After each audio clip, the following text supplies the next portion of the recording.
কেউ যদি জুমার দিন সূরা কাহাফ পড়ে তাহলে 7 দিন যাবত এই বাড়িতে আল্লাহর পক্ষ থেকে বরকত নাজিল হবে, বাড়িটা আলো হয়ে থাকবে, কোনো সমস্যা হবে না, ওরা বিপদ মুক্ত থাকবে যদি জুমার দিন সূরা কাহাফ পড়ে।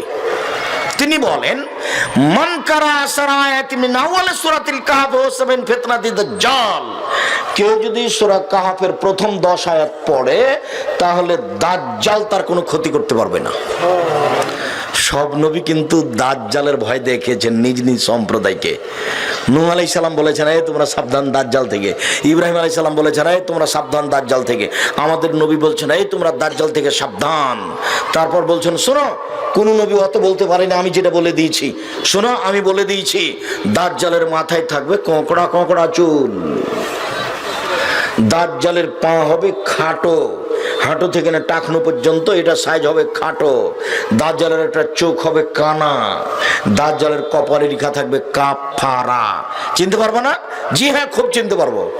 আরো শোনো, আমি যদি নিজে থাকি তাহলে দাজ্জালকে আমি ঠেকাবো, আর যদি আমি নিজে না থাকি তাহলে তোমরা সালাতের শেষে বলো সালাম ফেরার পূর্বে আল্লাহুম্মা ইন্নী আউযু বিকা মিন আযাবি জাহান্নাম, আল্লাহ তোমার কাছে জাহান্নামের শাস্তি থেকে বাঁচতে চাই, আউযু বিকা মিন আযাবিল কবর, তোমার কাছে কবরের শাস্তি থেকে বাঁচতে চাই, আউযু বিকা মিন ফিতনাতিল মাসিহিদ দাজ্জাল, তোমার কাছে দাজ্জালের বিপদ থেকে বাঁচতে চাই, আউযু বিকা মিন ফিতনাতিল মাহিয়াল মামাত, তোমার কাছে বাঁচতে চাই ইহকালের বিপদ, তোমার কাছে বাঁচতে চাই পরকালের বিপদ হতে, আল্লাহুম্মা ইন্নী আউযু বিকা মিনাল মা'সামি ওয়াল মাগরাম, তোমার কাছে বাঁচতে চাই বড় পাপ হতে, তোমার কাছে বাঁচতে চাই ঋণ কর্জ হতে, তোমার কাছে বাঁচতে চাই বড় পাপ হতে, তোমার কাছে বাঁচতে চাই ঋণ কর্জ হতে।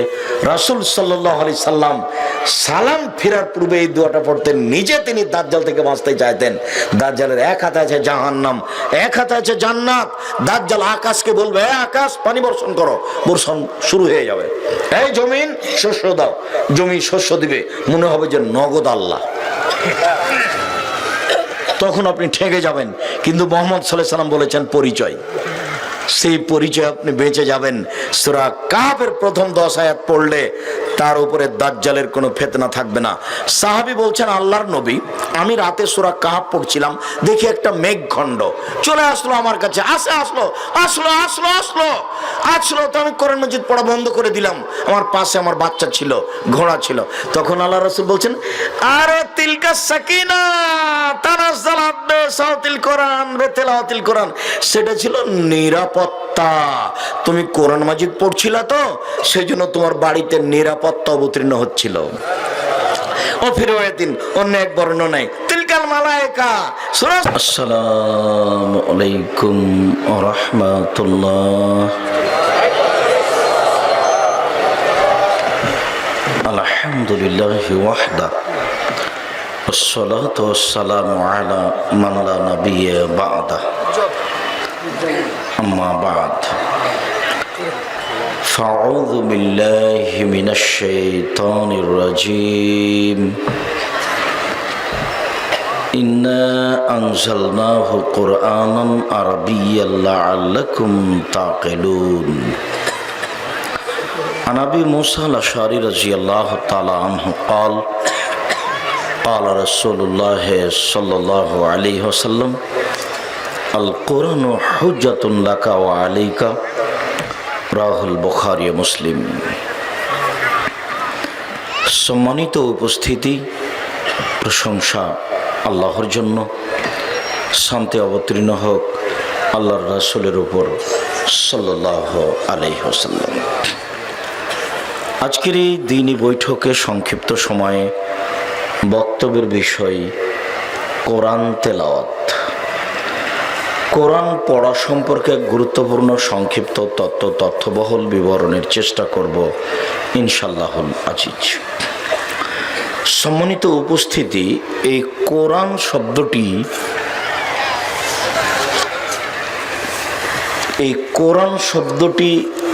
নাম বিশেষ্য না মাসদার কেন্দ্রমূল,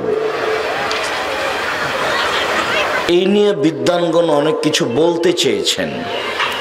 কে বলেছেন এটা নাম কোরআন, কে বলেছেন না এইটা কারনুন শব্দ থেকে নির্গত হয়েছে। এটা মাসদার, কেন্দ্রমূল, মূল নাম নয়। দুটাই চলে। বিদ্বানগণ বলতে চেয়েছেন যে শব্দটি কারনুন কাপরা নুন থেকে নির্গত, না শব্দটি কাপরা হামজা থেকে নির্গত। শব্দটি যদি কাপরা নুন থেকে নির্গত হয় তাহলে অর্থ হলো মিলানো। একটি সূরা আর একটি সূরার সাথে মিলে আছে, একটি আয়াত আর একটি আয়াতের সাথে মিলে আছে, এই হিসাবে কোরআন ঠিক আছে। আর শব্দটি যদি কারণ কাপরা হামজা থেকে নির্গত হয় তাহলে মাকরুন অর্থ হলো পঠিত, যা পড়া হয়। তো কোরআন মাজিদকে পড়া হয়, এই হিসাবে কাপরা হামজা থেকে নির্গত হওয়াও ঠিক আছে। কোরআন কাকে বলে? আল্লাহর পক্ষ থেকে জিবরাইলের মাধ্যমে আমাদের নবী মুহাম্মদ সাল্লাল্লাহু আলাইহি সাল্লামের উপর সুদীর্ঘ 23 বছর যাবত সময়ের গতিতে যা অবতীর্ণ হয়েছে তাকে বলে কোরআন। কোরআন কাকে বলে? আল্লাহর পক্ষ থেকে জিবরাইলের মাধ্যমে আমাদের নবী মুহাম্মদ সাল্লাল্লাহু আলাইহি সাল্লামের উপর সুদীর্ঘ 23 বছর যাবত সময়ের গতিতে যা অবতীর্ণ হয়েছে তাকে বলে কোরআন। সূরা, সূরা শব্দটি যদি সিন ও রা থেকে নির্গত হয়, সুরুন, তাহলে হলো টুকরা, অংশ। তো একটি সূরা কোরআন মাজিদের জন্য অংশ, টুকরা। যে কোনো সূরা কোরআন মাজিদের জন্য অংশ, টুকরা, ঠিক আছে। আর যদি সূরা শব্দটি সুরুন, সিন হামজা রা থেকে নির্গত হয় তাহলে অর্থ হলো অবশিষ্ট, উচ্ছিষ্ট, বেশি, খাওয়ার পরে যা বাকি থেকে যায়। তো একটি সূরা কোরআন মাজিদের জন্য অবশিষ্ট। যে কোনো সূরাকে পুরো কোরআন মাজিদের জন্য অবশিষ্ট হিসেবে ধরে নেওয়া যায়, তখন শব্দটি সুরুন থেকে নির্গত হও ঠিক আছে। সূরা কাকে বলে? অন্তত যাতে 3টি আয়াত থাকবে তাকে সূরা বলে। অন্তত কোরআন মাজিদে একটি সূরা আছে যাতে 3টি আয়াত আছে, বলতে পারেন? সূরা কাউসার। আল্লাহ তাআলা বলছেন, ইন্না আ'তাইনাকাল কাউসার, নিশ্চয় আপনাকে আমি কাউসার দিয়েছি, অনেক কিছু দিয়েছি, আপনাকে নবী করেছি, হাউজে কাউসার দিয়েছি, আপনাকে অনেক কিছু দিয়েছি, আপনাকে কাউসার দিয়েছি। ফাসাল্লি লিরাব্বিকা ওয়ানহার, অতএব আপনি একটা কাজ করেন, আপনার প্রতিপালককে সন্তুষ্ট করার জন্য সালাত আদায় করুন, কুরবানি করুন। এই দুটা করেন তাহলে আপনি আপনার প্রতিপালককে সন্তুষ্ট করতে পারবেন। আমি আপনাকে অনেক কিছু দিয়েছি। এই জায়গাটাতে আমার একটা কথা মনে পড়ে, পরের বাক্যটা অনুবাদ করে নি। ইন্না শানিআকা হুয়াল আবতার, নিশ্চয় আপনার শত্রুরাই নির্বংশ। যারা আপনাকে নির্বংশ বলে কিছু বলে গালি দিতে চায় তারাই হচ্ছে নির্বংশ, ক্ষতিগ্রস্ত তারাই, আপনি নন। আমি আপনাকে অনেক কিছু দিয়েছি, আপনি আপনার প্রতিপালককে সন্তুষ্ট করার জন্য 2টা কাজ করেন, সালাত আদায় করেন আর কুরবানি করেন। কুরবানি কিন্তু অনেক নেকির কাজ, এই জন্য ভাগটা এগুলো করেন না জানি। টাকা বেশি আছে, এটা উট কিনে দিবেন, রাজস্থান থেকে নিয়ে আসবেন, মৌলানা আবুল কালাম সাহেব সহযোগিতা করবেন, উনি এতে দেওবন্দে পড়াশোনা করেছেন।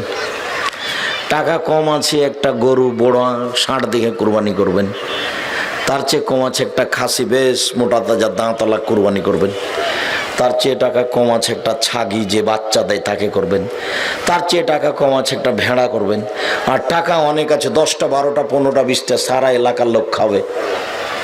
কুরবানি হলো অনেক নেকির কাজ। কুরবানির সাথে আকিকার কোনো সম্পর্ক নাই। আকিকা হলো জরুরি কাজ। ওর বাপকে জন্মের 7 দিনের দিন দেওয়াই লাগবে, যদি না দেয় তাহলে গুনাহগার হবে। আর কুরবানি না করলে গুনাহগার হবে না। রমজান মাসে তারাবি পড়লে নেকি হবে, না পড়লে হবে না। কুরবানি করলে নেকি হবে, না করলে নেকি হবে না। আল্লাহ আমাদের নবীকে বলছেন আপনি সালাত আদায় করুন, আপনি কুরবানি করুন আল্লাহকে সন্তুষ্ট করার জন্য। এইখানে মনে পড়ছে কি, যখন আল্লাহ তাআলা মুসা আলাইহিস সালামকে বললেন মুসা ফেরাউনের কাছে যান, ফেরাউন সীমা লঙ্ঘন করেছে, তখন মুসা আলাইহিস সালাম বলছেন আমি ভালোভাবে কথা বলতে পারি না, আমার কথাতে একটু অসুবিধা আছে, আমি ভালো করে বলতে পারি না। তখন আল্লাহ বলছেন আচ্ছা ঠিক আছে, আমি ওটা ঠিক করে দিচ্ছি, আপনি খালি বলতে থাকেন রব্বি ইশরাহ লি সাদরি ওয়া ইয়াসসির লি আমরি ওয়াহলুল উকদাতাম মিন লিসানি ইয়াফকাহু কাওলি। আমার মুখের জড়তা দূর করে দাও, মানুষ যেন আমার কথা বুঝতে পারে। আচ্ছা ঠিক আছে, তাই করলাম। তো আপনাকে যাওয়া লাগবে ফেরাউনের কাছে। তখন বলছেন যে আমার ভয় হয়, না জানি কি করেও। এক থাপ্পড় দিয়ে এক লোককে মেরে চলে এসেছে। তো চিন্তা করবেন না, ও কি বলবে আমি শুনবো, কি করবে আমি দেখবো, আপনাকে যেতে হবে। তখন মুসা আলাইহিস সালাম বলছেন আমার একাই যাওয়ার সাহস হয় না, যে তাহলে আমার ভাইকে সাথে দেন, হারুনকে। আল্লাহ বলছেন আচ্ছা ঠিক আছে, হারুনকে সাথে দিলাম, আপনি যা বললেন তাই মেনে নিলাম, তবে একটা কথা মনে রাখবেন ওয়ালা তানিয়া ফি যিকরি, আমাকে ডাকতে অলসতা করবেন না। যদি আমাকে ডাকতে অলসতা করেন সব উল্টে দেব। আল্লাহ বলছেন যে আপনাকে আমি কাউসার দিয়েছি, অতএব আপনি দুইটা কাজ করেন, সালাত আদায় করেন, কুরবানি করেন, আপনাকে আমি কত কিছু দিয়েছি। তা আল্লাহ মুসা আলাইহিস সালামকে বলছেন যা চাইলেন তাই দিলাম, দুই ভাই মিলে একটা কাজে অলসতা করবেন না। সুবহানাল্লাহ, আলহামদুলিল্লাহ, আল্লাহু আকবার, লা ইলাহা ইল্লাল্লাহ, আস্তাগফিরুল্লাহ, সুবহানাল্লাহি ওয়া বিহামদিহি, সুবহানাল্লাহিল আযীম, এগুলো বলতে অলসতা করবেন না, দিনরাত বলবেন, জরুরি আদেশ। একজন নবীকে এভাবে বলছেন, ওনাকে ডাকলে খুব খুশি হন। আলহামদুলিল্লাহ খালি যাতে বলেন এমন খুশি, বলছেন যাও তোমার ব্যাগ নেকিতে ভর্তি করে দিন যাও। আর যদি সুবহানাল্লাহি ওয়া বিহামদিহি সুবহানাল্লাহিল আযীম বলেন, তখন বলছেন যাও তোমার আকাশ জমিন ফাঁকা যা আছে নেকিতে ভর্তি করে দিলাম। খুব খুশি, ডাকলে খুব খুশি। সুবহানাল্লাহ আলহামদুলিল্লাহ বললে এতই খুশি। মানুষ একটু বুঝে না, মানুষ একটু বলে না। রাসূল সাল্লাল্লাহু আলাইহি সাল্লামকে জিজ্ঞাসা করছেন সাওবান রাদিয়াল্লাহু তাআলা, আল্লাহর নবী সবচেয়ে দামি কি জিনিস আল্লাহর নবী, যেটা আমরা সঞ্চয় করে রেখে দেব দেখার জন্য, বেশ সুন্দর জিনিস, দামি জিনিস রেখে দেবো সঞ্চয় করে, এটা কি বলেন তো আল্লাহর নবী? তাহলে সবচেয়ে দামি হলো লিসানুন যাকির, ওই জিহ্বা যে জিহ্বা আল্লাহকে ডাকে, এটা হলো সবচেয়ে দামি, এটা রেখে দাও তুমি। তারপরে বলেছেন কালবুন শাকির, ওই অন্তর যে অন্তর অল্পতেই খুশি, যা হয়েছে আলহামদুলিল্লাহ। আপনাদের বাপ বেটার স্বভাব বলবো, বলেন দুই বাপ বেটা গেছে বাজারে বেগুন বিক্রি করতে, বেগুন তো একটু দেরি হয়ে গেছে, তো সকালের দাম অনেক বেশি ছিল, 11টার দিকে গেছে, দাম অনেক কমে গেছে। তো সারাদিন ওর বাপ খালি গালি দিচ্ছে, তোর স্বভাব, তোর কারণে আজকে হলো না, তোর কারণে হলো না, তুই দেরি করে গেলি, এই সেই।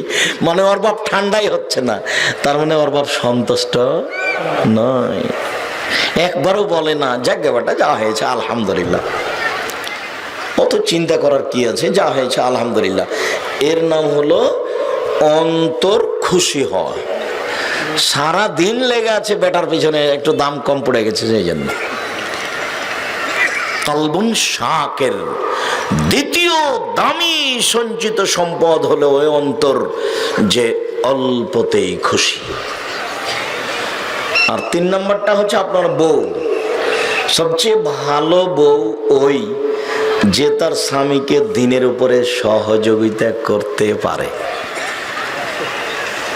কি সহযোগিতা? বড় মাছ কিনে নিয়ে চলে এসেছে স্বামী, তুই এত বড় মাছ কিনলে কি করে? ওটা তলিয়ে দেখতে হবে, টাকা তো তুমি নিয়ে যাওনি। স্কুল থেকে আসার সময়তে ওই ফর্ম ফিলাপের টাকা ছেলে দিয়েছ আর হাতে, মাস্টার মানুষ, তখন 3000 টাকা দিয়েছে, 2000 টাকা রেখে 1000 টাকা নিয়ে বড় একটা মাছ নিয়ে চলে এসেছে। বউকে এখন খোঁজ নিতে হবে যে এত বড় মাছ আনলো কি করে, এটা খোঁজ নিতে হবে। মনে আছে একদিন বলছিলাম যে বাড়িতে একটা লাউ নিয়ে এসেছে, কে যে নিয়ে এসেছে বোঝা যায় না। তা আব্দুল্লাহর আম্মা বলছে লাউটা আসলো কোথা থেকে, কিভাবে? আমি তো বুঝতে পারলাম না। তো তাহলে মাসুমকে জিজ্ঞাসা করে দেখি, মাসুম লাউ বাড়িতে আসলো কি করে? ড্রাইভার তো ওস্তাজি, ও তো জামিয়া সালাফিয়া রূপগঞ্জ নারায়ণগঞ্জ ওই গার্ড, ওই পাহারাদার এটা গাড়িতে দিয়ে দিয়েছে। বলো কি তুমি? আমরা তো প্রতিষ্ঠানের জিনিস খাই না। এবার নিয়ে যাও, তুমি নিয়ে যাও, নিয়ে যাও। 3 দিন পরে ড্রাইভার ওই লাউটাও নিয়ে গেছে বাড়িতে। আমরা যদি বুঝতে পারি যে এটা প্রতিষ্ঠানের জিনিস, তাহলে আমরা ওটা খাবো না, ওটা আমরা খাই না ইনশাআল্লাহ। তো আপনি একজন এই বাড়ির স্ত্রী, আপনি একটা সংসার পরিচালনা করেন, আপনার একটু হুঁশ বুদ্ধি হবে না যে স্বামী এত বড় মাছ আনলো কোথা থেকে? তারপর রাত 12টায় আপনি যান, আপনার স্ত্রী কিছুই বলে না, তুমি রাত 12টায় থাকলে কোথায়? এটা কি করে হয়? ও মা নয়, ওই মা দিয়ে সংসার চলবে না। ওই স্ত্রী নয়, ওকে পরিবর্তন করতে হবে। আমি পরিবর্তনের জন্য আদেশ করিনি, তবে মনে থাকবে কি না চট করে একটা মাথায় কথা এসেছে, সেই জন্য বলে রাখছি যে এটা কত প্রয়োজন। জাবের রাদিয়াল্লাহু তাআলা আনহু বলেন, এই ছেলে ওখানে দাঁড়িয়ে আছো কেন? যে যেখানে আছেন আপনারা রাস্তাঘাটে কোথাও চলাচল করবেন না। আপনাদেরকে আমি অনেক ভালোবাসি, একটু নিজেকে শরমবোধ ইতস্তবোধ করবেন যে আব্দুর রাজ্জাক সাহেব কথা বলছেন, আমি এখানে দাঁড়িয়ে থাকি কি করে? এইটুকু লজ্জার আমি দাবি করি আপনার কাছে। আর কষ্ট করে আপনি এজন্য এসেছেন, অতএব রাস্তাঘাটে কোথাও দাঁড়িয়ে না থেকে দ্রুত এসে বসে যাবেন। আর আসার সময় তো বউকে সংশোধন করে নিয়ে আসতে হতো। আপনাকে বলছে, এদিকে দেখেন। জাবের রাদিয়াল্লাহু তাআলা আনহু বলেন যে আমরা রাসূলের সাথে একবার যুদ্ধ করে আসছিলাম, এখন মদিনায় ঢুকবো। তো আল্লাহ রাসূল বলছেন, এই থামো থামো থামো, এখন কেউ মদিনায় ঢুকতে পাবা না, এইখানে থামো, আমরা সকালে যাব, এখানে রাতে থেকে যাব। তো জাবের বলছেন, আল্লাহর নবী, আমি নতুন বিবাহ করেছি, আমাকে বাড়ি যেতে দেন। তখন আল্লাহ রাসূল বলছেন, আচ্ছা আচ্ছা, বিকরানাম সাইয়্যিব, তুমি যে নতুন বিবাহ করেছো তো কুমারী মেয়ে বিবাহ করেছো না তালাক প্রাপ্তা মেয়ে বিবাহ করেছো? একটার মধ্যে আর একটা। তখন জাবের রাদিয়াল্লাহু তাআলা বলছেন, সাইয়্যিব, তালাক প্রাপ্তা মেয়ে বিবাহ করেছি। তখন আল্লাহ রাসূল বলছেন, আরে হাল্লা বিক্রাম তুলায় বকা, তুমি অবিবাহিতা মেয়ে কেন বিবাহ করলে না? তুমি তার সাথে খেলতে, ও তোমার সাথে খেলতো। আরে তুমি অবিবাহিতা মেয়ে কেন বিবাহ করলে না? তুমি তার সাথে খেলতে, ও তোমার সাথে খেলতো। এই পর্যন্ত রাসূল সাল্লাল্লাহু আলাইহি সাল্লাম বললেন। এবার জাবের যেটুকু বলছেন সেইটুকু আপনার প্রয়োজন, আপনার স্ত্রীর প্রয়োজন, খুব জরুরি। এবার দেখুন উনি কি বলছেন। জাবের রাদিয়াল্লাহু তাআলা আনহু বলেন, আল্লাহর নবী, আমার বাপ উহুদের যুদ্ধে শহীদ হয়েছে, 6টা মেয়ে রেখে, 6টা মেয়ে। আমার 6টা বোন, আমার বোনদের সমবয়সের মেয়েকে আমি বিবাহ করা অপছন্দ করেছি। না, আমার বোনদের সমবয়সের মেয়ে আমি বিবাহ করব না। তার 4টা কারণ। আমার বোনদের সমবয়সের মেয়ে বিবাহ করব না আমি, তার চারটা কারণ। এই চারটা কারণ আপনার স্ত্রীর মধ্যে থাকতে হবে বাধ্য। মনে রাখবেন, আজকে গিয়ে বলে দিবেন। আপনার স্ত্রী ওখানে বসে আছে কিন্তু গল্প জমিয়েছে, আমার এই কথাও ধরে রাখতে পারবে না। এক, লেতুয়াদ্দেবাহুন না, আমার স্ত্রী যেন আমার বন্ধের শিষ্টাচার দিতে পারে। শিষ্টাচার। আপনার মেয়েটা ক্লাস 10-এ পড়ে, ওই যে মাথায় কাপড় না দিয়ে ঘুরে বেড়াচ্ছে, বলেন এটা কোন শিষ্টাচার? বলেন এটা কোন শিষ্টাচার? তাহলে এখন ধরতে হবে যে আমার বউ খারাপ, নইলে এরকম কেন? আপনার ছেলেটার 4-5-এ পড়ে, দেখেন প্যান্টটা টাকানোর নিচে আছে, তা আপনার স্ত্রী তো ওটা পায়জামাটা পরিষ্কার করে বাচ্চার গায়ে তুলে দেয়, তো টাকানোর নিচে গেল কি করে? আপনার স্ত্রী তো বলে না। বলেন তো এটা কোন শিষ্টাচার? বলেন এটা কোন শিষ্টাচার? আপনার স্ত্রীর সামনে রোজ আপনার বাচ্চা বাম হাতে পানি খাচ্ছে, আপনার স্ত্রী কিছুই বলে না, বলেন এটা কোন শিষ্টাচার? আপনারা যখন বাড়িতে ঢোকেন, আপনার ছেলে মেয়ে যখন ঢোকে, তখন আপনার স্ত্রী কিছুই বলে না, আব্বু আব্বু আব্বু সালাম দেওয়া, নিচে যা যাবে, পিছটো পিছটো পিছটো পিছটো, দরজায় গিয়ে সালাম দিয়ে আসো, আপনার স্ত্রী বলে না। বলেন তো এটা কোন শিষ্টাচার? আপনাদের বাড়িতে যে গরু গাভীটা আছে না, সেও তো রাতে গোহালে যায়, ঢোকে বাড়ির ভিতরে, তখন ও সালাম দেয় কি? তো সালাম দেয় না, ও যে গরু, তা আমিও যদি নেয়। বুঝেও বুঝে না ওরা, অন্তর আছে বুঝে না, দেখেও দেখে না ওরা, চক্ষু আছে দেখে না, শোনেও শোনে না ওরা, কান আছে শোনে না। উলাইকা কাল আনাম, তারা পশু প্রাণীর মতো, তারা গরু ছাগলের মতো, তারা কুকুর শ্রীগালের মতো, বাল হাজাল, বরং তার চেয়ে খারাপ। গরুও তো রোজ আমাদের গোহালে ঢুকছে, আমি ধরে নিয়ে যাই। আমার নিজের কথা বলছি, আমার আব্বা তো কৃষক মানুষ, আমরা তো গরু প্রত্যেক দিনই ভেতরে করতাম, বাইরে করতাম, তো একদিনও গরু সালাম দেয় না, ঢোকার সময় একদিনও বলে না যে আসসালামু আলাইকুম। তা আমিও যে বলি না, এটা কোন শিষ্টাচার? আমি আবার পিছনে চলে আসলাম। আমি আমার বোনদের সমবয়সের মেয়ে বিবাহ করিনি, এক, যাতে করে আমার বউ আমার বোনদের কি করতে পারে? শিষ্টাচার দিতে পারে। দুই, অলে তুয়াল্লে মাহন না, আমার বউ যেন তাদেরকে শিখিয়ে দিতে পারে দিন, ধর্ম, সলাত, সিয়াম, যাকাত, নামাজ, রোজা, দোয়া, কালাম, যাতে করে আমার বউ আমার বোনদের কি করতে পারে? শিখিয়ে দিতে পারে। দুই। তিন, অলে তুরাত জেলা হন না, আমার বউ যেন আমার বোনদের মাথার চুল চিরুনি করে দিতে পারে। সৌদি আরবে মেয়ে মানুষ যেদিন জন্মের 7ম দিনে মাথা নেড়ে করে, আর মাথার চুল ছোট করে, ওটা হারাম মনে করে, হারাম। মেয়েদের চুল ছোট করা হারাম। তাহলে ছোট অবস্থাতে মাথায় বড় বড় চুল হয়ে যাবে। তোর মায়ে ওই চিরুনি করে চুলকে, একবারে লাঠি নিয়ে বসে, সবসময় চুলকে পরিপাটি করে রাখে মা। তো বাংলাদেশে তো চুল ছোট করে রেখেছে, ঘুরে বেড়াচ্ছে, দৌড়ে বেড়াচ্ছে মেয়ে ক্লাস 10। আমার স্ত্রী যেন ওদের উপরে সব সময় পাহারা হিসাবে। তো একটু কথার কথা, এখানে আপনার স্ত্রী মাগরিবের ফরজ সালাত আদায় করেছে, এখন সুন্নাত পড়তে যাচ্ছে, আল্লাহু আকবার, এই সময় আপনার ছেলেটা বাড়িতে ঢুকছে, আসসালামু আলাইকুম, সেদিন 10 মিনিট লেট হয়ে গেছে ঢুকতে, আপনার স্ত্রী এখন আর সুন্নাত পড়তে পাবে না, আগে ডাকতে হবে, আব্বু শোনো, 10 মিনিট দেরি হলো কেন আব্বু? ওটা আমাকে বুঝিয়ে বলো। এইটা বুঝতে হবে, এইটা জানা ফরজ। আর আপনার স্ত্রীর এখন সুন্নাত পড়াটা সুন্নাত, বুঝাতে পারিনি। ছেলে দেরি করলো কেন, এই খবরটা নিতে হবে, এটা আপনার স্ত্রীর জন্য ফরজ। আর সুন্নাত পড়তে যাচ্ছিল, এটা সুন্নাত।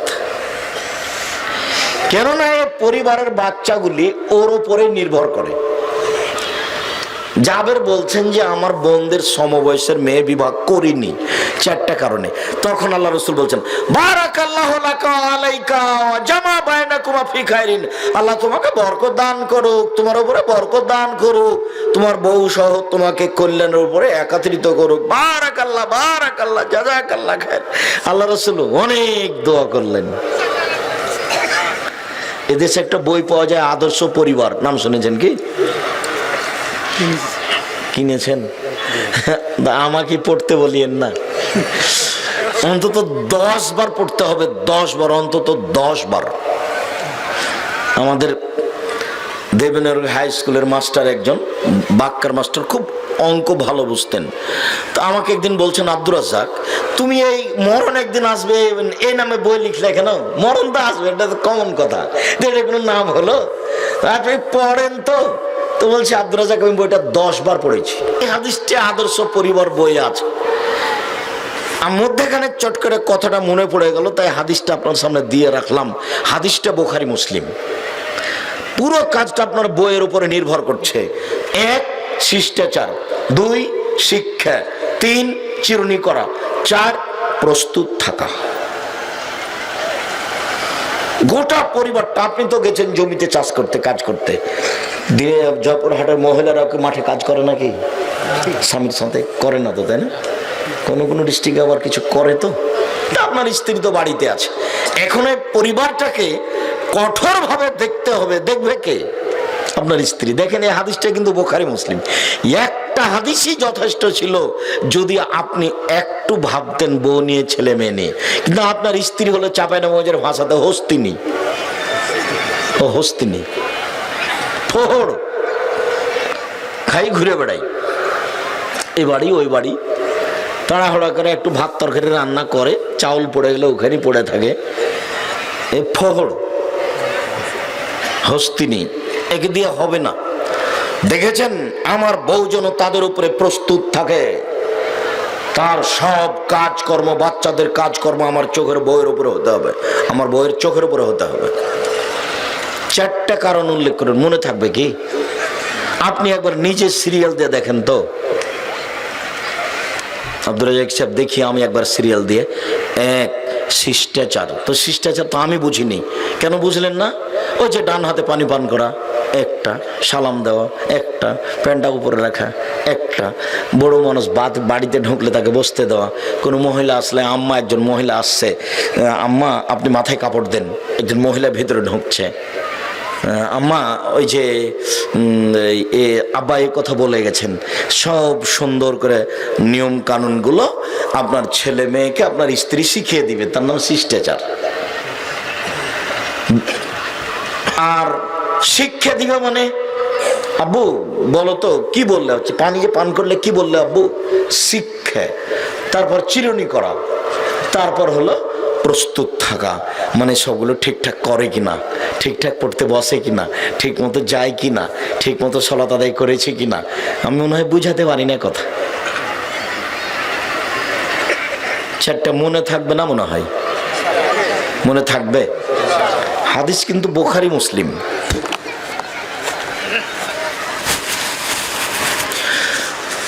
সূরা, যাতে অন্তত 3টে আয়াত আছে, সেটি হলো সূরা। আয়াত, আয়াত হচ্ছে চিহ্ন, আয়াত মানে চিহ্ন। 2 আয়াতের মধ্যে একটা গোলাকার চিহ্ন দেওয়া হয়, তাকে বলা হয় আয়াত। একটি আয়াত থেকে আরেকটি আয়াতের মধ্যে পার্থক্য করার জন্য আয়াতগুলি 2 ভাগে বিভক্ত। কোরআন মাজিদের আয়াতগুলি 2 ভাগে বিভক্ত। একগুলির নাম মুহকাম, মানে স্পষ্ট, নগদ। দেখবেন, দেখান দেখি।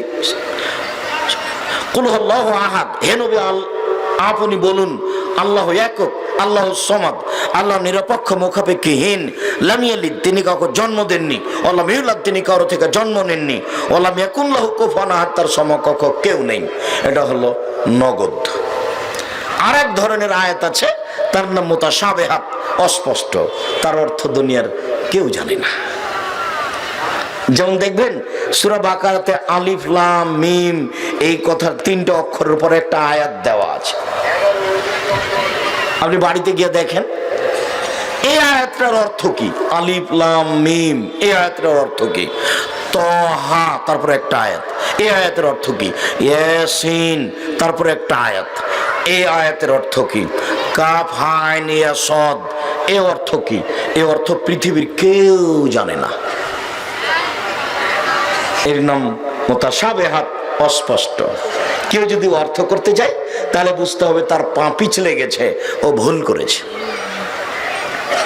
কোরআন মাজিদে আয়াত দুই ভাগে বিভক্ত। কোরআন মাজিদের নাম প্রায় 55টি রয়েছে। তার মধ্যে এই নামটা ঠিক আছে, আল কোরআনুল কারীম। কোরআন শরীফ, শরীফ নামটা 55টার মধ্যে পড়েনি। ওটা মানুষ গায়ের জোরে চালাচ্ছে। চাঁপাইনবাবগঞ্জের ভাষা তো বলে গায়ের জোরে করছে। ও গায়ের জোরে ভাষা বুঝেন কি? ওটা আমরা ওখানে বলি। তো এই শরীফ নামটা এ দেশের লোক কিভাবে চালাইছে? গায়ের জোরে চালাচ্ছে। এই বিশাল কোরআন মাজিদে আছে কি কোনোদিন কি হিসাব নিকেশ করেছেন? আপনারা এসব তো আরবি বুঝি না, তো ও তো চিন্তা ভাবনা করতেও পারি না। কথাও ঠিক। এই বিশাল গ্রন্থ 30 পারা, এতে আছে কি? 2-1 মিনিট কথা বলি, 2-1 মিনিটে বোঝা যাবে কি আছে। প্রথম যেটা আছে সেটা হলো শুধু আল্লাহর ক্ষমতা। পাতাই পাতাই যেখানে সেখানে বলছেন আকাশের মালিক কে, আকাশের জমিনের মালিক কে? আমি আল্লাহ। তার ক্ষমতা দেখাতে গিয়ে প্রথম যেটা ব্যবহার করেছেন আল্লাহ, সেটা আকাশ জমিন। কে বানাতে পারে আকাশ? আমি পারি। নমুনাবিহীন আমি আকাশ তৈরি করেছি। কারো আকাশ বানানো ছিল, সেইটা দেখে আমি করিনি। আমি নমুনা ছাড়াই নিজে নিজে তৈরি করেছি। কেউ পারে বানাতে? আমার শক্তি আছে, আমি পারি। জমিন বানাতে পারে কেউ? আমি পারি। নমুনাবিহীন জমিন বানিয়েছি, স্তম্ভ ছাড়াই আকাশ রেখে দিয়েছি। কেউ একটু দেখুক না বারবার। কোনো ছিদ্র পাওয়া যায় কি? ফাটাল পাওয়া যায় কি? অমিল পাওয়া যায় কি? মরা পর্যন্ত চিন্তা ভাবনা করলে কেউ ফাটাল, কেউ অমিল দেখতে পাবে না। চ্যালেঞ্জ করে বলেছে। ক্ষমতা দেখানোর জন্য পুরো কোরআন মাজিদে পাতায় পাতায় যেখানে সেখানে পৃষ্ঠে পৃষ্ঠে সুরাই সুরাই খালি দেখাচ্ছেন আকাশের মালিক আমি, জমিনের মালিক আমি। নমুনাবিহীন তৈরি করেছি, স্তম্ভ ছাড়াই রেখে দিয়েছি। আমি পাহাড় দিয়ে জমিনকে শক্ত করে দিয়েছি। এইটা গোটা কোরআন মাজিদে খালি এগুলো দেখতে পাবেন। 2,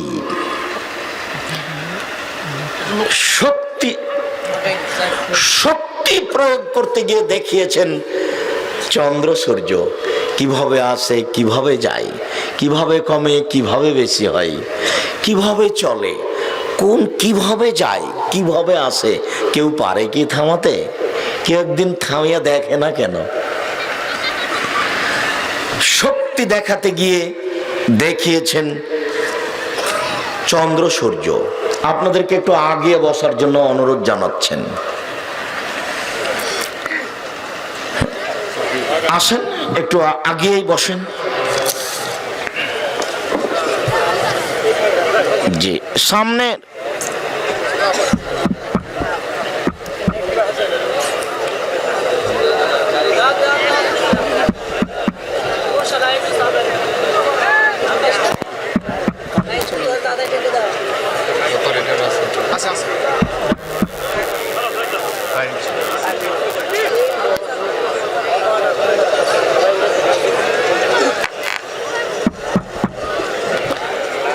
জি, সম্মানিত দিনী ভাই বোন, আল্লাহ তাআলা শক্তি দেখাতে গিয়ে কোরআন মাজিদে দ্বিতীয় যেটা দেখিয়েছেন সেটা চন্দ্র সূর্য। মানে কেউ তার নাগালে যেতে পারবে না। একেবারে ভিন্ন ধরনের ক্ষমতা। সুরাই সুরাই পৃষ্ঠায় পৃষ্ঠায় এগুলো দেখাচ্ছেন। 3, রাত দিন কিভাবে আসে, কিভাবে যায়, কিভাবে কমে, কিভাবে বেশি হয়।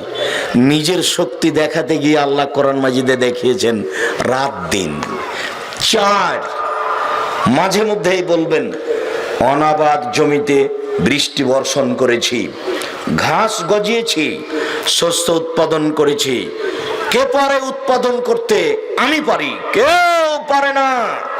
আমি যদি অনাবাদ জমিতে পানি দিয়ে ঘাস গজাতে পারি, তাহলে তুমি যে একেবারে মাটিতে মিশে গেছো, হাড়াহাড্ডি কিছুই নাই, আবার আমি তোমাকে বানাতে পারি। অনাবাদ জমিতে যদি আমি বৃষ্টি দিয়ে ঘাস গজাতে পারি, তোমাকে আবার আমি বানাতেও পারি। এইটা যদি পারি, ওইটাও পারি। এই চারটা জিনিস ধারাবাহিকভাবে কোরআন মাজিদে তিনি ক্ষমতা প্রয়োগ করেছেন। 5, তারপরে বলেছেন আমি পরাক্রমশালী আজিজ, আমার শক্তি ভিন্ন ধরনের, কারো শক্তির সাথে মিল নেই। যা ইচ্ছা তাই করতে পারেন তিনি। ইচ্ছা করলে কুন ফায়াকুন বললেই হয়ে যাবে, হয়ে যাবে।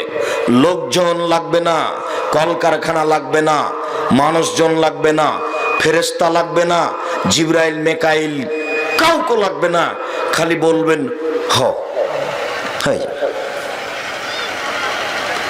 আমি আজ সমুদ্রকে ধ্বংস করে দিয়েছি, সে পাল্টা বিচার করবে নাকি এই ভয় আল্লাহ করেন না। বড় বড় জাতিকে, আদ জাতিকে, সমুদ জাতিকে, ফেরাউনকে, নমরুদকে, আইকাবাসীকে, শক্তিশালী জাতিকে আমি ধূলিসাৎ করে দিয়েছি। কেউ কোনোদিন আমাকে ঠেকাতে পারেনি, কেউ আমার বিচার করবে এই পরও আমি করি না। যেখানে সেখানে বলছেন আমি আজিজ, পরাক্রমশালী, আমি হাকিম, প্রজ্ঞাময়, হিসাব করে কাজ করতে পারি, আলিম, আমি বুঝে সুঝেই কাজ করি, আমার নাম আলিম। যেখানে সেখানে পাতায় পাতায় খুললে খুললে পাবেন আলিম, হাকিম, আজিজ, এই দিয়ে ভরে ফেলে দিয়েছে। ক্ষমতা দেখিয়েছেন এই ধারাবাহিক 4টে জিনিস উল্লেখ করে। তারপরে দ্বিতীয় যেটা দেখিয়েছেন, কোরআন মাজিদে দেখিয়েছেন রহমান রাহিম, দয়ালু, প্রেমময়, গাফফার, গাফুর, আমি খুব ক্ষমা করতে পারি, আমার নাম গাফুর, আমার নাম রহমান, আমার নাম রাহিম। রহমান আর রাহিম আর গাফুর আর গাফফার আর রউফ আর অদুদ দিয়ে কোরআন মাজিদকে ভরে ফেলে দেওয়া আছে। তুমি পাপ করেছো তাতে কি হবে? আমার নাম গাফফার, খালি একটু বলো না যে আমার ভুল হয়েছে, আমি তোমাকে ক্ষমা করে দেবো। আমার নাম গাফুর, আমি বেহিসাব ক্ষমা করতে পারি, ক্ষমা করার সময় আমি পরোয়া করি না। আনাস রাদিয়াল্লাহু তাআলা আনহু বলেন, রাসূল সাল্লাল্লাহু আলাইহি সাল্লাম বলেছেন, আল্লাহ তাআলা বলেন, ইবনা আদম মা দাওতানি ওয়া রাজাউতানি, এ আদমের ছেলে মেয়ে শোনো, তুমি যেভাবে ডাকো আমি সেভাবে আছি, তুমি যেভাবে আশা পোষণ করো সেভাবে পূর্ণ করি। আদমের ছেলে মেয়েরা শোনো, তুমি যেভাবে ডাকো আমি সেভাবে আছি, তুমি যেভাবে আশা করো আমি সেভাবে পূর্ণ করি। মা দাওয়াতানি ওয়া রাজাউতানি ওয়ালা উবালি, আমি পরোয়া করি না তোমার আশা পোষণ করতে। তুমি মুচে হও না, মেথর হও না, বিত্তশালী হও, তুমি যেভাবে আমাকে বলো আমি সেভাবে আছি।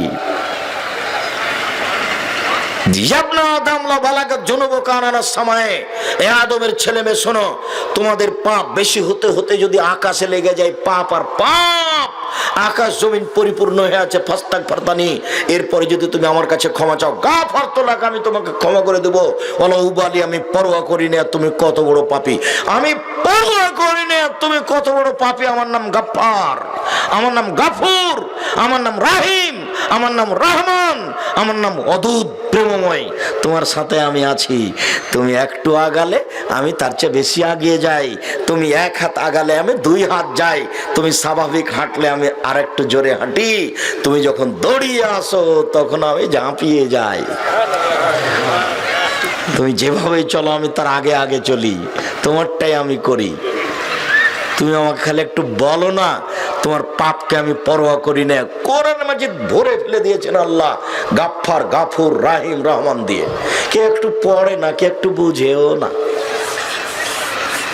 একটু পড়ার প্রয়োজনও মনে করে না, সুন্দর করে কাপড় দিয়ে জড়িয়ে ঢেকে রেখে দিয়েছে, রমজান মাসে পড়বে।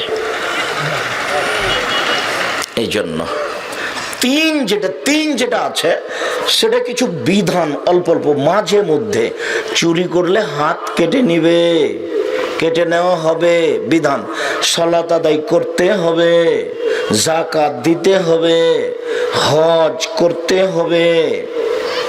এই কিছু হালকা বিধান আছে অল্প, আর মাঝে মধ্যে জাহান্নাম জান্নাত, জাহান্নাম জান্নাত, জাহান্নাম জান্নাত। এই হলো 30 পারা কোরআন মাজিদ। কিছু মনে থাকবে? 1 নম্বরে কি বলেছেন, কি দেখিয়েছেন বলেন তো দেখি? ক্ষমতা।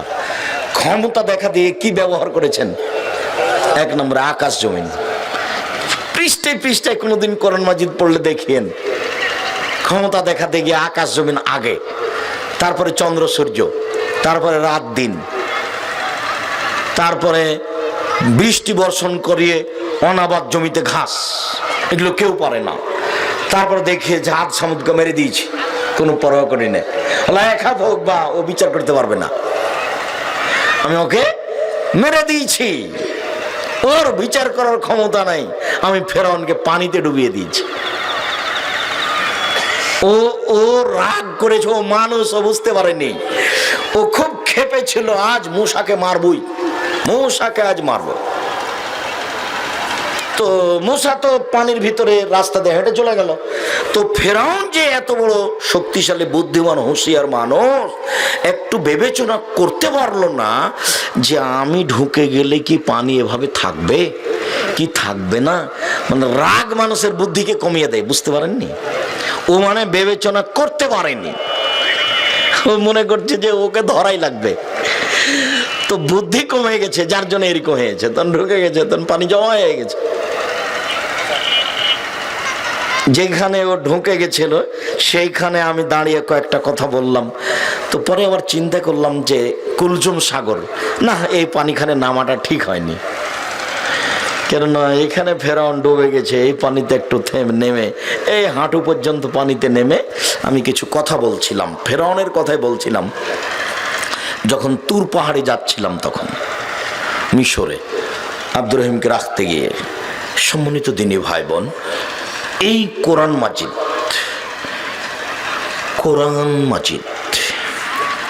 আবু মুসা আশারী রাদিয়াল্লাহু তাআলা আনহু বলেন, রাসূল সাল্লাল্লাহু আলাইহি সাল্লাম বলেছেন, কোরআন হুজ্জাতুন লাকা ওয়া আলাইকা, কোরআন তোমার পক্ষেও হতে পারে, কোরআন তোমার বিপক্ষেও হতে পারে।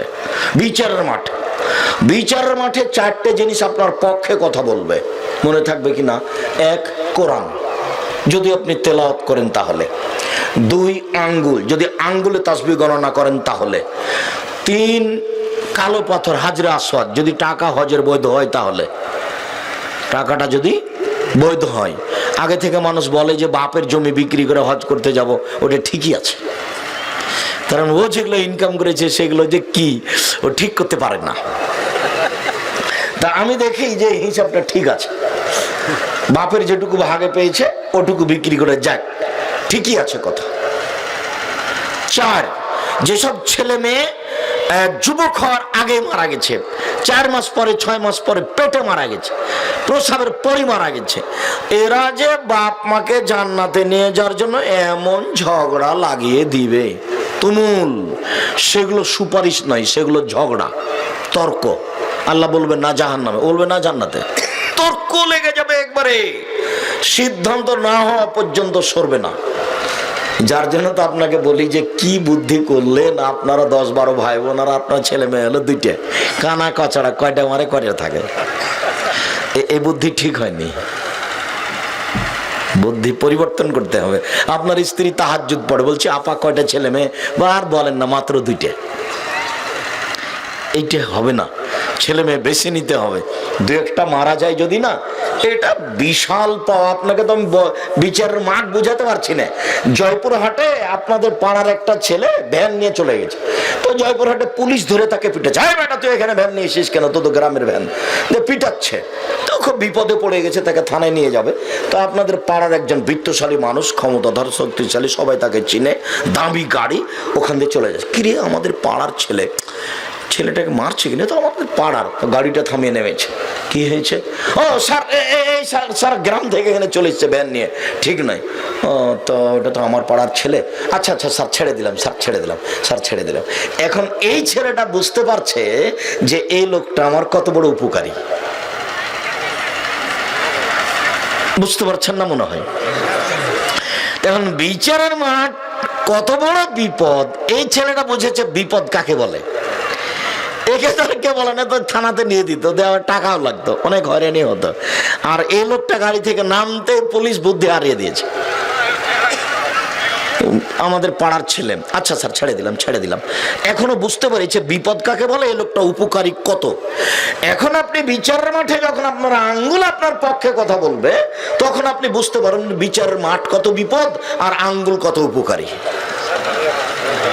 যেহেতু এখন এটা হচ্ছে না, কাজে বোঝা যায় না। কোরআন মাজিদ সংক্ষিপ্ত কথা আজকে আলোচনা করতে হবে। কোরআন পক্ষে কথা বলবে, কোরআন বিপক্ষে কথা বলবে। আয়েশা রাদিয়াল্লাহু তাআলা আনহা বলেন, রাসূল সাল্লাল্লাহু আলাইহি সাল্লাম বলেছেন, মাহির বিল কোরআনে মাসাফরাতিল কেরামিল বারারা, যারা কোরআনে দক্ষ, বুঝে কোরআন মাজিদ পড়ে, তারা বিচারের মাঠে দামি ফেরেশতাগণের সাথে থাকবেন। দামি। এখন যদি আপনি কোনো মন্ত্রীর পাশে বসে ছবি উঠান, তাহলে বলবেন আমি মন্ত্রীর সাথে বসে আছি, দেখেছিলেন আমি মন্ত্রীর পাশে বসেছিলাম। তার মানে আপনার খুব একটা গৌরবের বিষয়। তো বিচারের মাঠে যদি আপনি জিবরাইলের সাথে ঘুরে বেড়ান, এবার কত গৌরব বলেন। তো কোরআন মাজিদ যে বুঝে পড়বে, সে বিচারের মাঠে দামি ফেরেশতাদের সাথে থাকবেন। পরের বাক্যে আল্লাহ রাসূল বলছেন, আল্লাযী ইয়াকরাউহু ইয়াতাতাউ ফীহি ওয়া শাক্কুন আলাইহি আজরান, আর যারা কোন রকম করে ছেঁচড়া মেচড়া করে কষ্ট করে পড়ে মাত্র, তার জন্য ডবল নেকি। জয়পুরহাট বাজার থেকে একটা ছেলে, একজন হাফেজ এসেছে আপনাদের পাড়ায়। ওই হাফেজ আবার মাঝহাবি মানুষ, তো আপনাদের ইমামটা ভালো কোরআন মাজিদ পড়তে জানে না। তো এখন ও ছিল মুক্তাদি, যেমন সালাম ফিরেছে তেমন ওই হাফেজটা বলছে নামাজ হয়নি, কোরআন ভালো পড়তে পারে না, নামাজ হয়নি। হাফেজ তো আর জানা নাই তার যে নামাজ হয়েছে কি হয়নি, ও শুনেছে নামাজ হয়নি, সেই জন্য চিৎকার করছে। খবরদার, সাবধান, শুধু হিফজখানা খুলবেন না। আমি নিন্দা করিনি হিফজখানার, তবে কোরআন মুখস্থ করার পরে আরো 16 বছর মাদ্রাসায় পড়তে হবে অন্তত, নইলে বুঝতে হবে কিছুই শিখেনি। কেন আপনাকে আমি বলিনি যে ওই যে নওগাঁ থেকে পার হয়ে যাচ্ছিলাম, নদীটা পার হয়ে ফজরের সালাত আদায় করে বের হচ্ছি, তো মসজিদের মেহরাবের ডান দিকে লেখা আছে আল্লাহ, বাম দিকে লেখা আছে মোহাম্মদ। তা আমি বললাম, হাফেজ সাহেব কেমন হয়েছে? ভালোই হয়েছে। তা আমি বললাম যে ডান দিক থেকে অনুবাদ করেন তো। আল্লাহ হলেন মোহাম্মদ, বাম দিক থেকে মোহাম্মদ হলেন আল্লাহ, নাউজুবিল্লাহ মিন যালিক। বলে কেমন হয়েছে? ভালোই হয়েছে। আপনি এক কাজ করেন, মোহাম্মদটাকে সরিয়ে দিয়ে ওখানে লিখেন আকবর, আল্লাহ আকবর। এবার ডান দিক থেকে অনুবাদ করেন আল্লাহ হলেন সবচেয়ে বড়, বাম দিক থেকে অনুবাদ করেন সবচেয়ে বড় হলেন আল্লাহ। কেমন হয়েছে? ভালোই তো। মানে ও শুধু হিফজ, মানে ও কিছু বুঝেনি। ও আপনার চেয়ে দুর্বল পয়েন্টে আছে। কেন? ও খালি বড় একটা টুপি মাথায় দিয়ে উপরে রুমাল দিয়ে মানুষের বাড়ি খেয়ে বেড়ায়। তার ভিতরে দুর্বলতা আছে, ও মানুষের ময়লা খায়। আর যখন নাচ দান হলো মানুষের ময়লা। মুহাম্মদ সাল্লাল্লাহু আলাইহি সাল্লামের নাতি হোসেন একটা যাকাত দানের খেজুর মুখে দিয়েছিল। আল্লাহ রাসূল লাফ দিয়ে উঠে মুখের ভিতরে আঙ্গুল ঢুকিয়ে খেজুর বের করে বলছে, বলো কি যাকাত আমি খাই না, আমার বংশ খায় না, আমার কাজের লোক খায় না। মুখে দিয়েছো মানে বের করো। যাকাত হচ্ছে, দান হচ্ছে, সাদকা হচ্ছে মানুষের ময়লা। মানুষের ময়লা আমি খাই না, আমার বংশ খায় না, আমার বাড়ির কাজের লোক খায় না। মানুষের ময়লা আমি খাবো কেন? আমার বংশ খাবে না, যে কাজ করতে পারে না সে খাবে, ফকির মিসকিন খাবে। আর নইলে নিয়ে গিয়ে আটমল মাদ্রাসে দিয়ে দিতে হবে, খাও। কথা বুঝতে পারেননি? ও তো মানুষের ময়লা, ও মানুষের সুবিধা করা হয়েছে, মানুষের পাপ মোচন করে ও দিয়ে মানুষকে জান্নাত দিয়ে দেওয়া হয়েছে। সেটা কেন আপনি খাবেন? যে কাজ করে খেতে পারে সে খাবে না। অতএব হাফেজ সাহেব ভুল বুঝেছে, কথাই ঠিক। কোরআন মাজিদ উচ্চারণ ঠিক হয়নি, সেজন্য সালাত বাতিল হয়েছে, এই কথা মিথ্যা। কোরআন সালাত বাতিল হয়নি। কোরআন মাজিদ 7 ভাষায় পড়া যায়। শুনেন, ওমর রাদিয়াল্লাহু তাআলা আনহু একজনকে কোরআন মাজিদ পড়তে শুনে ওর গলায় গামছা দিয়ে রশি দিয়ে টেনে রাসূলের কাছে নিয়ে এসেছেন। তারপরে এসে বলছেন, দেখেন এই কোরআন মাজিদ কিভাবে পড়ে। তখন আল্লাহ রাসূল বলছেন, গলা থেকে গামছাটা আগে সরাও তো, এইভাবে লোকটাকে টেনে নিয়ে এসছ। আচ্ছা ঠিক আছে, পড়ো তো দেখি। লোকটা পড়লো। ওমর তুমি পড়ো তো। ওমরও পড়লেন। তখন আল্লাহ রাসূল বলছেন, দুটাই তো অবতীর্ণ হয়েছে। চাঁপাইনবাবগঞ্জের লোক বলছে কিসকে যাবি, আর জয়পুরহাটের লোক বলছে কৃষক যাব। দুটো দিয়ে একই, কিন্তু অক্ষর একটু উলট পালট হয়ে আছে, তাই না? জয়পুরহাটের লোক বলছে রংপুর, আর রংপুর দিনাজপুর লালমনিরহাটের লোক বলছে অংপুর। এরা র ছেড়ে ব্যবহার করছে, ওরা অব্যবহার করছে, শব্দ তো একটাই আছে। ওরা বলছে খাবি, এরা বলছে খাবু। এরই নাম ভাষা। কোন জায়গাতে হামজা হয়ে আছে আইন কোন ভাষাতে, আর কোন ভাষাতে আইন হয়ে আছে হামজা, কোন জায়গাতে সিন আছে সদ, সদ আছে সিন, এভাবে হয়ে আছে। এই হাফেজ তো কোরআন হিফজ করেছে, তো আর ধর্ম কর্ম জানে না, সেজন্য লাভ দিয়ে উঠে বলছে নামাজ হয়নি। আলিফ বা তাসা এটা সুন্দর উত্তম, আলিফ বেতে সে এটা হয়নি, যে হয়নি বলবে সেও মূর্খ, নিজেও জানে না ধর্ম কাকে বলে। অতএব কেউ যদি বুঝে পড়ে কোরআন, তাহলে বিচার মাঠে দামি ফেরেশতার সাথে থাকবেন। আর যে কোন রকম করে ছেঁচড়া মেচড়া করে টেনে হেঁচড়ে পড়ে তার ডবল নেকি। হাদিস বুখারী মুসলিম। মানে আম গাছে জাম ধরতে পারে, ধরে না। অমাবস্যার রাতে চাঁদ উঠতে পারে, উঠে না। সুঁয়ের ছিদ্র দিয়ে লাঙ্গলের ফল ঢুকতে পারে, ঢোকে না। সুঁয়ের ছিদ্র দিয়ে লাঙ্গলের ফল ঢুকে যেতে পারে। আম গাছে জাম ধরে যেতে পারে, অমাবস্যার রাতে চাঁদ উঠে যেতে পারে, এগুলো ঘটে যেতে পারে। আমি যে কথা বলছি এতে সন্দেহ আছে বলে কিয়ামত পর্যন্ত চেষ্টা করলে সরিষা ঢোকানো যাবে না। যা বলছি তাই থাকবে, তার নাম বুখারী মুসলিম। হুজুর বুঝতে পারেননি, এই জন্য হুজুর বলেছেন যে ইমাম আহমদ ইবনে হাম্বল 10 লক্ষ হাদিসের হাফেজ, তারপরেও চ্যালেঞ্জ দিয়ে কথা বলতে পারেননি। তার মানে উনি বুঝতে ভুল করেছেন। আমি আমার নিজের কথার উপরে বলিনি, আমি যখন বলেছি বুখারী মুসলিম তখন এই কথা বলেছি। হুজুরও বুঝেননি বক্তব্য, আপনি কি বুঝবেন? আর যখন বিরোধিতা করা লাগে কারো, তখন মানে বুঝা না বুঝা একটু সুযোগ পাইলেই হয়। এই জন্য আমি এইসব দল টলের সাথেই নেই, যা কোনোদিনই নই, 1 মিনিটের জন্য করিনি। সম্মানিত দিনী ভাই বোন, কোরআন মাজিদের এই অংশে আজকে লম্বা আলোচনা নয়, পরে আরো গুরুত্বপূর্ণ কথা আছে। আরেকটি হাদিস, রাসূল সাল্লাল্লাহু আলাইহি সাল্লাম বলেন, ইকরালে সাহেবিল কোরআন, যারা আপনারা কোরআন মাজিদ পড়ছেন তাদেরকে বিচারের মাঠে আল্লাহ ফেরেশতা বলবেন ইকরা, অর্থাৎ কোরআন মাজিদ পড়ো আর জান্নাতের উপর তালার দিকে যাও। জান্নাত তো বিশাল, 50-100 তালা, কত তালা কে জানে। তো বলবেন যে পড়ো আর জান্নাতের উপর দিকে যাও। ওরাতেল কামাকুন্তা তোরাতেল ফির দুনিয়া, যেমন ভাবে সুন্দর করে পড়ছিলে তেমন ভাবে সুন্দর করে পড়ো আর উপর দিকে যাও, উপর দিকে যাও। ফাইন্না মানজালাকা আখির আয়াতিন আল্লাতি তাকরাউহা, তোমার শেষ আয়াত যেটা হবে সেটাই তোমার থাকার জায়গা। পড়তে পড়তে পড়তে তোমার যেটা শেষ আয়াত হবে সেটা হলো তোমার থাকার জায়গা। সম্মানিত দিনী ভাই বোন, এই ছেলেরা, কয়েকটা লোক দাঁড়িয়ে আছে কেন? তোমরা যারা আমাদের দায়িত্ব পালন করছো, জায়গা না থাকে সেটা ভিন্ন কথা, রাস্তায় চলাচল করতে দিবেন না। আর মহিলাদেরকে বলছি, ঢং ঢং করে এসেছেন, ঢং ঢং করে চলে যাচ্ছেন কোথায়? বাড়িতে কি কাজ আছে? একটু শরম হয় না? একটু হায়া হয় না? লজ্জা হয় না? আপনি একটু বলে ওকে নিয়ে আসতে পারেননি যে আব্দুর রাজ্জাক সাহেব এসেছেন, দয়া করে তুমি মরে গেলেও চোখ মুখ বন্ধ করে থাকো, ওখানে থাকি, আমাকে যেন মাঠে মেরে ফেলো না। আপনার বইতে হাঁটছে এভাবে, ও কি বুঝলো আর কি শুনলো? ওর গায়ের ওপর দিয়ে যদি আর একজন চলে যায় তবু কথা বলতে পারবে না, এখন চুপ। উপস্থিত বৈঠকের মুসলিম বোন চুপ থাকেন। আপনাকে বলছে, এই মেয়ে, তোমার মাথায় কাপড় নাই কেন? শরম হয় না তোমার? হায়া হয় না তোমার? ইতস্তবোধ হয় না তোমার? চুপ থাকো তুমি।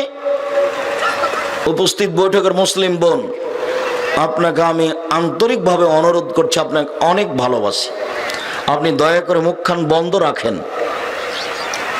আমরা সেই আপনার টুঙ্গিপাড়া, রাতে ছিলাম গোপালগঞ্জ টুঙ্গিপাড়া শেখ সাহেবের এলাকায়, ওখান থেকে সকালে এসেছি, একটু পরে ওখান থেকে বেরিয়ে আপনার এখানে এসেছি, 2টার সময় এখানে পৌঁছেছি। আমি এত কষ্ট করে এখানে এসে আপনার সামনে কথা বলছি, আর আপনি ঢং ঢং করে আসলেন আর ঢং ঢং করে চলে গেলেন, এটা কথা হলো? আপনার একটু শরম হয় না কেন? আপনার একটু হায়া হয় না কেন? আপনার একটু লজ্জা হয় না কেন? আপনার ইতস্তবোধ হয় না কেন? কোথায় আপনার হাইকোর্ট আর জজ কোর্ট আছে যে আপনি চলে যাচ্ছেন? আপনি কি বুঝলেন আমার কথা? আমি তো কথাই শেষ করিনি। আপনি কোন কাজ দেখাচ্ছেন? আপনি আপনার স্বামীর কি করেন? আপনি আপনার সংসারের কি করেন? আপনার তো একটু আগেই বললাম, একটু আগে আপনাকে বললাম যে আপনি তো একজন হস্তিনী মহিলা। আপনার আসার যাওয়া সমান সমান। এত কষ্ট করে আসলেনি বা কেন? এত কষ্ট করে এভাবে যাচ্ছেনি বা কেন? কি বা কাজ আছে আপনার বাড়িতে? ধৈর্য ধারণ করুন। শুনুন, একটা শব্দ ধৈর্য আর একটা শব্দ ঘোড়ার ডিম। ঘোড়ার ডিম সবাই বলে, কেউ দেখেনি। তো ধৈর্য সবাই বলে, কিন্তু কেউ বুঝে না যে ধৈর্য কি জিনিস। যখন একটু বলেছে এই তোকে দেখে নিব, তখন পাল্টা বলছে তোকেও দেখে নিব। তার মানে কারোর ভিতরে একটু ধৈর্য নেই। এই যে জমি চাষ করেছেন, ও যখন আল বুঝেন তো একটু কেটে নিয়েছে, তখন আপনি বুঝতে পেরে আপনি তার চেয়ে বেশি কেটে নিয়েছেন। ধৈর্য এখন হয়ে গেছে ঘোড়ার ডিম। কারো ভিতরে ধৈর্য নেই। নির্বাচন করে করে আরো গেছে। এটা যদি আপনি হতেন, চট করে এই কথা বললেন কেন? ধৈর্য কি জিনিস? আপনার একটু ধৈর্য হলো না? আমি কি ব্যাগটা আপনার মাথার উপর চাপিয়ে দিয়েছি জেনে শুনে? আমি উঠছিলাম, খেয়াল করতে পারিনি, ওই একটু ধাক্কা খেয়ে আমার ব্যাগটা আপনার মাথায় গিয়ে লেগে গেছে। আপনি এইভাবে বললেন কেন? ধৈর্য কি ঘোড়ার ডিম? ঘোড়ার ডিম সবাই বলে, কেউ দেখেনি। তাহলে ধৈর্য কি এরকম নাকি? মানুষকে ধৈর্য ধারণ করতে হবে, একটু ধৈর্যের পরিচয় দিতে হবে। সম্মানিত দিনী ভাই বোন, রাসূল সাল্লাল্লাহু আলাইহি সাল্লাম বলেন, বিচার মাঠে আপনাকে নিয়ে আসা হবে আর কোরআন মাজিদকে নিয়ে আসা হবে। এ দেখেন ব্যাপারটা কেমন। আপনি উপস্থিত বিচারের মাঠে, কোরআন মাজিদও উপস্থিত। তাকদমুহু সূরাতুল বাকারা, সূরা আলে ইমরান। সব আগে আসবে সূরা বাকারা, সূরা আলে ইমরান। সব আগে আসবে সূরা বাকারা, সূরা আলে ইমরান। যারা তাদেরকে পড়েছে, সূরা বাকারা আলে ইমরান পড়েছে, তার পক্ষে হয়ে সূরা বাকারা সূরা আলে ইমরান তুমুল ঝগড়া লাগিয়ে দিবে যতক্ষণ পর্যন্ত ক্ষমা না হয়েছে। আবু হুরায়রা রাদিয়াল্লাহু তাআলা আনহু বলেন, রাসূল সাল্লাল্লাহু আলাইহি সাল্লাম বলেছেন, ইকরাউজ যাহরাওয়াইন, এই পৃথিবীর মানুষ সবাই তোমরা উজ্জ্বল দুইটি সূরা পড়ো, উজ্জ্বল দুইটি সূরা পড়ো, সূরাতুল বাকারা ও সূরা আলে ইমরান। এই দুইটি সূরা পড়ো। শোনো শোনো শোনো, কান্নাহুমা ওয়া ইয়াতিয়ানি ইয়াউমাল কিয়ামা, সূরা দুটি বিচারের মাঠে আসবে।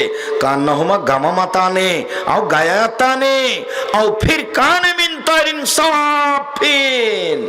বিচারের মাঠে যখন আসবে সূরা দুটি, তখন মনে হবে দুটি মেঘখণ্ড, তখন মনে হবে দুইটি সামেয়ানা, তখন মনে হবে দুই ঝাঁক পাখি, ডানা প্রসারিত দুই ঝাঁক পাখি। এইভাবে আসবে সূরা দুইটি। সূরা দুইটি যে পাঠ করবে তার পক্ষে তুমুল ঝগড়া লাগিয়ে দিবে। যতক্ষণ পর্যন্ত সুপারিশ কবুল না হয়েছে ততক্ষণ পর্যন্ত বলতে থাকবে। এই পর্যন্ত বলার পরে বাকিটুকু আল্লাহ রাসূল আবার বলছেন, এবার শোনেন, তবে সূরা বাকারা, তবে সূরা বাকারা আখজা বারাকা, যে পড়বে তার উপরে বরকত নাজেল হবে। ও তার কাহা হাসারা ও খাসারা, কেউ যদি না পড়ে তার বাড়িতে দুঃখ, আফসোস, সমস্যা, ব্যথা, বেদনা নেমে আসবে। অলসেরা সূরা বাকারা পড়তে পারে না, অলসেরা সূরা বাকারা পড়তে পারে না, সাহস করে না। বাপরে বাপ, সুবহানাল্লাহ। কত আয়াত? 286 আয়াত। মাথায় খারাপ, সাহসই হয় না, কেমনে পড়বো? আপনার সাহস হয় না? জয়পুর হাটে কতগুলো পুরুষ এখনো আছে, জয়পুরহাট জেলায় কত মহিলা আজও আছে যে প্রত্যেক দিন সূরা বাকারা সূরা আলে ইমরান পড়ে। তা আপনি যে একা এত পড়েন না, তো আপনি গেছেন, কোরআন মাজিদ আপনার বিপক্ষে বলবে কথা। সূরা বাকারার কথা আবার মনে রাখবেন, 3টে। সূরা বাকারা পড়লে কি হবে? বাড়িতে বরকত নাজিল হবে। মনে থাকে না কথা? মনে হয়। এই ছেলে, কারো গায়ে হাত দিয়ে আছো নাকি? রেডি হও, কথা মনে ধরে রাখতে পারো না কেন? 2 না পড়লে কি হবে? আফসোস, দুঃখ, বেদনা নেমে আসবে। 3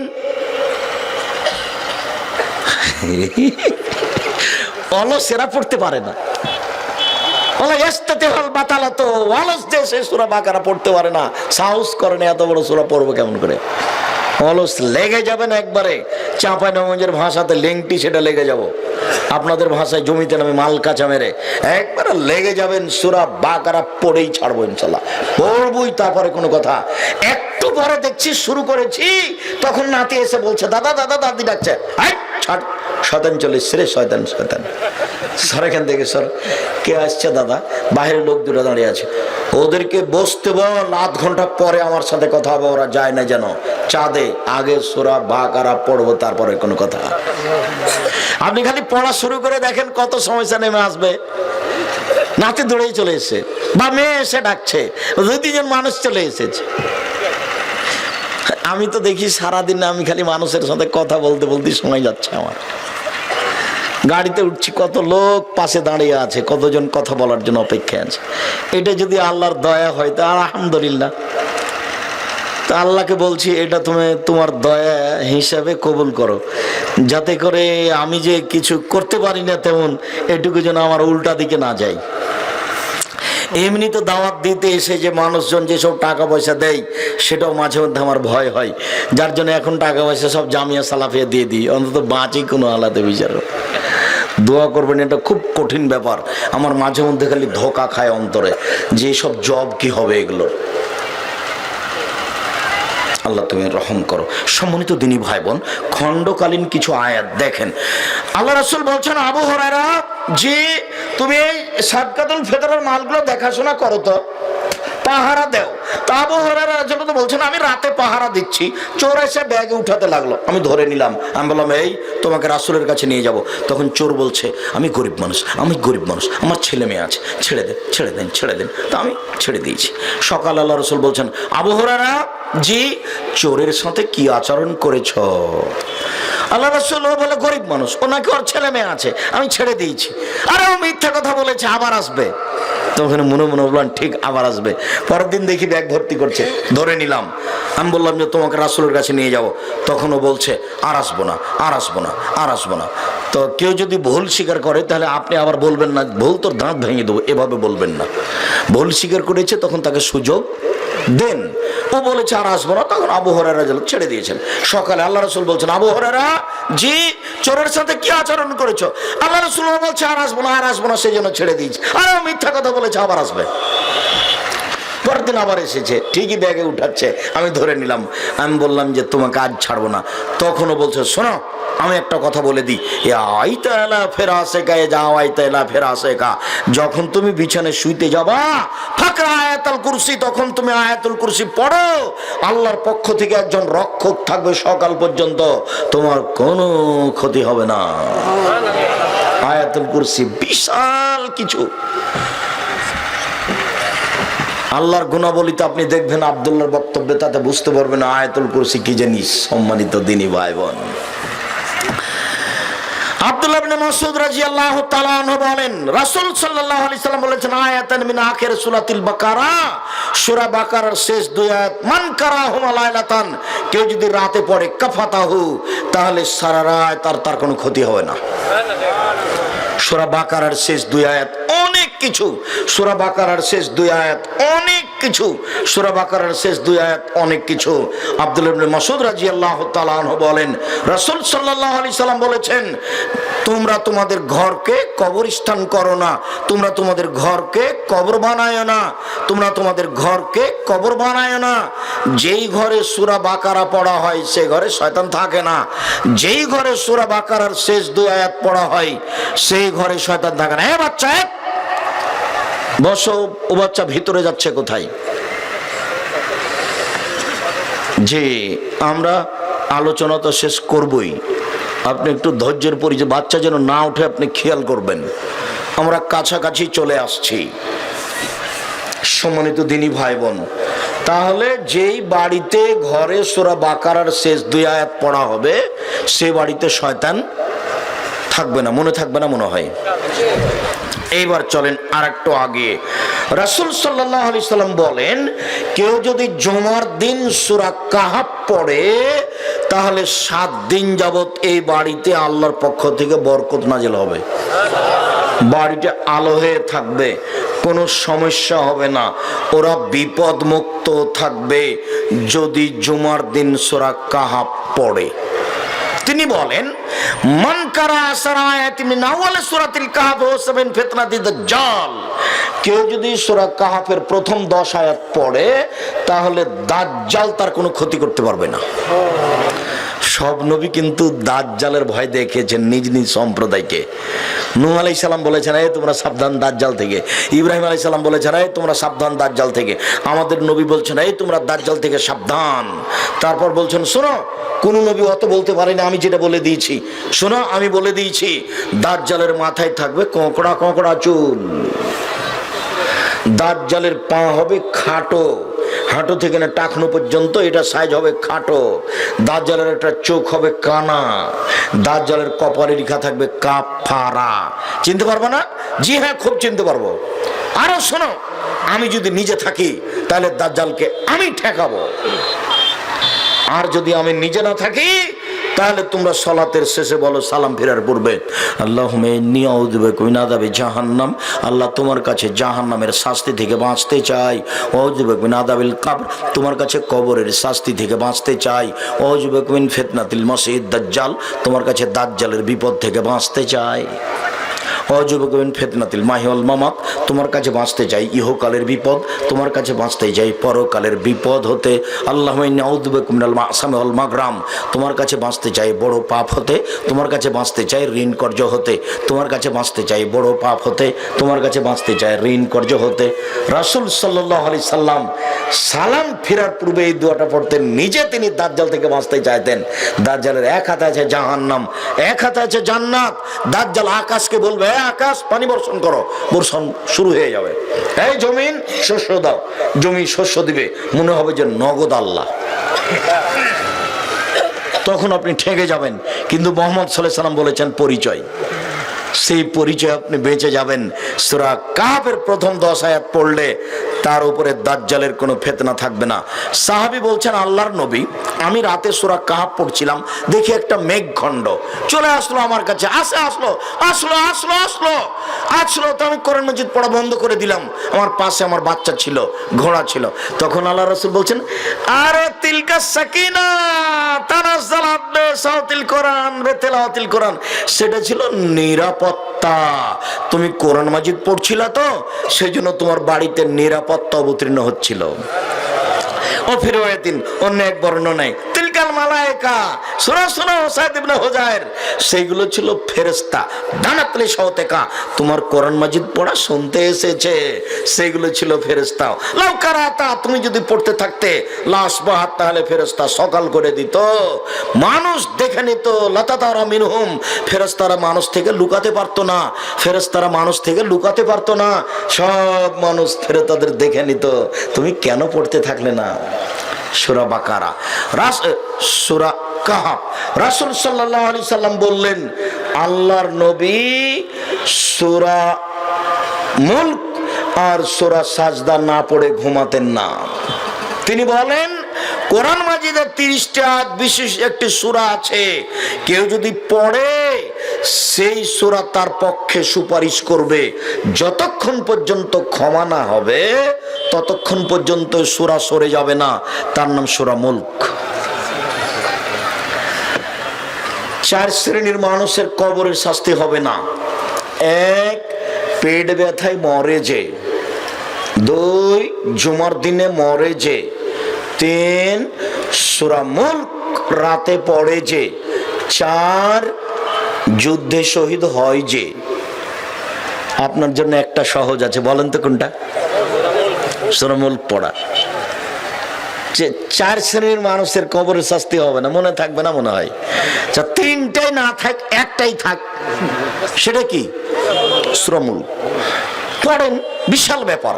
আয়েশা রাদিয়াল্লাহু তাআলা আনহা যখন বলছেন, আল্লাহর নবী যখন ঘুমাতে যেতেন, এদিকে দেখেন, ঘুমাতে যেতেন তখন হাত দুটি জমা করতেন, সূরা ইখলাস, সূরা ফালাক, সূরা নাস পড়ার পরে এই শরীরের মাথা থেকে না মুখ পর্যন্ত শরীরের সামনের দিক ডলে দিতেন।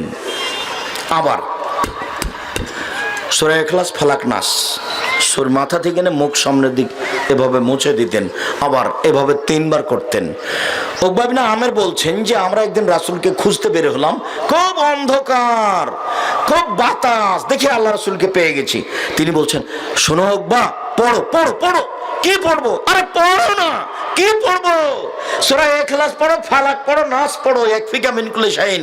পৃথিবীর সব সমস্যার জন্য যথেষ্ট, যে কোনো সমস্যা, যে কোনো বাধা, যে কোনো বিপদের জন্য যথেষ্ট হলো সূরা ইখলাস, সূরা ফালাক, সূরা নাস। উকবা ইবনে আমের বলছেন, একদিন রাসূলের সাথে হাঁটছি, রাতে খুব বৃষ্টি, খুব অন্ধকার, খুব বাতাস, দেখছি আল্লাহ রাসূল পড়ছেন সূরা ফালাক আর নাস। তারপরে আমি পড়তে লাগলাম। আমাকে বলছেন, শোনো উকবা, পৃথিবীতে বিপদ থেকে বাঁচার জন্য ইখলাস আর ফালাকের সমতুল্য দুনিয়াতে কোনো জিনিসই নাই, সূরা বাকারাও নয়। যখনই তোমার কোনো বিপদ সমস্যা মনে হচ্ছে, ভূতের ভয় পাচ্ছ, জিনে ধরতে পারে, তুমি ফালাক নাস পড়ো। পৃথিবীতে বিপদ থেকে বাঁচার জন্য এই 2টা সূরার উপর দিয়ে কোনো জিনিসই নাই, পৃথিবীতে কোনো কিছু নাই এই 2টা জিনিস সূরার উপর দিয়ে। সম্মানিত দিনী ভাই বোন, সমস্যার জন্য সূরা ফালাক, সূরা নাস পড়বেন, অসুখ বিসুখের জন্য সূরা ফালাক, সূরা নাস পড়বেন। সম্মানিত দিনী ভাই বোন, বক্তব্যের শেষে এসে একটু ওসিয়ত। 1, 5 ওয়াক্ত সালাত আদায় করবেন, নামাজ পড়বেন, জীবনে কোনো দিনের সাথে আপোষ করবেন না। আপোষ মানে আচ্ছা কাল থেকে পড়বো, এ কথা বলবেন না। আচ্ছা জোহর থেকে পড়বো, এ কথা বলবেন না। প্রস্তুত এখন থেকেই। ব্যতিক্রম ইবাদত নামাজ, সালাত, এর সাথে কোনো আপোষ নেই। 2, হালাল রুজি উপার্জন করবেন, চকলেট বিক্রি করে হলেও। আর জয়পুরহাট জেলার তো জমি স্বর্ণের দামে বিক্রি, 3-4টা ফসল হয়, আপনি চকলেট বিক্রি করবেন কেন? অনেক বড় ব্যবসায় আপনি। 3, কোরআন মাজিদ পড়তে অভ্যাসী হবেন, সূরা ইখলাস হলেও। সূরা ইখলাস কয়বার? 3 বার। 3 বার পড়লে কি হবে? 1 বার কোরআন মাজিদ পড়ার সমান কি হবে? এই ছেলে, সূরা হাসরের 3 আয়াত পড়লে কিছুই হবে না। কি হবে? অক্ষর প্রতি 10 নেকি হবে। সূরা ইয়াসিন পড়লে কিছুই হবে না। কি হবে? অক্ষর প্রতি 10 নেকি হবে। সূরা রহমান পড়লে কিছুই হবে না। কি হবে? অক্ষর প্রতি 10 নেকি হবে।